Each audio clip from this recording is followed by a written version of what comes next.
৫ মিনিটে তৈরি করে ফেলুন দুনিয়ার সবচাইতে মজার এবং সহজ মোগলাই। হ্যালো এভরিওয়ান, আসসালামু আলাইকুম। কেমন আছেন সবাই? আশা করি সবাই অনেক ভালো আছেন। আমিও আলহামদুলিল্লাহ ভালো আছি। তো আপনারা আমার প্রথম কথা শুনে কি বুঝলেন যে ৫ মিনিটেই আসলে মোগলাই হয়ে যায়? না বন্ধুরা, এটা মোটেও সম্ভব না। কারণ তেলটা গরম হতে হতেই তো নিম্নে তো ২ মিনিট সময় লেগে যাবে। তাহলে ৫ মিনিটে কিভাবে মোগলাই হয়? সেটা ভাজতে তো সময় লাগবে। আর তার আগের প্রসেসের কথা না হয় বাদই দিলাম। আসলে সব কিছুরই একটা সময় নিয়ে করতে হয়। যতই সহজ হোক না কেন, পারফেক্টলি করতে হাতে অন্তত কিছুটা সময় তো লাগে। একেবারে ৫ মিনিটে, ২ মিনিটে, ৩ মিনিটে কীই বা করা যায়? যাই হোক, তো চলুন আমার মোগলাইয়ের রেসিপিটা এবার বলি। প্রথমে আমি ময়দা নিয়ে নিয়েছি ৩ কাপ, পরিমাণ মতো লবণ আর ২ টেবিল চামচ তেল দিয়ে নিয়েছি।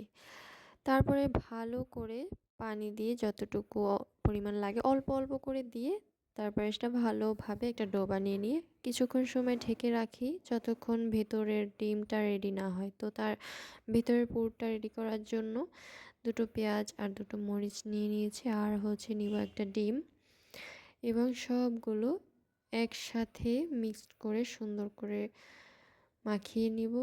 এর ভেতরে কিন্তু অবশ্যই একটু লবণের ছিটা দিবেন, না হলে কিন্তু আবার খাবার স্বাদটাই চলে যাবে।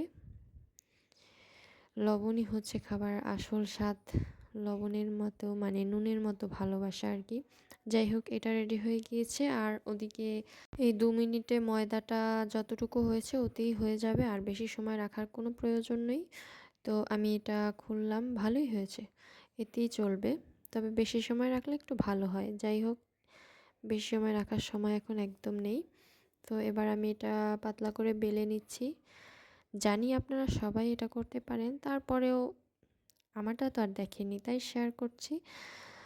আর এটা রুটি বানানো হয়ে গিয়েছে। এবার আমি ডিম দিয়ে সুন্দর করে ভাজ করে তারপরে তেলের ভিতরে দিয়ে দিব।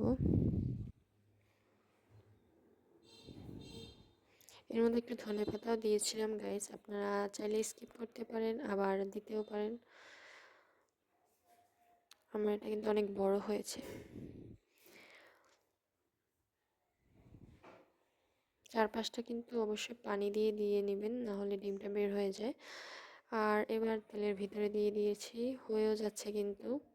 উল্টে উল্টে ভাজবেন, তাতে করে ভেতরটা এবং চারপাশটা খুব ভালো হবে।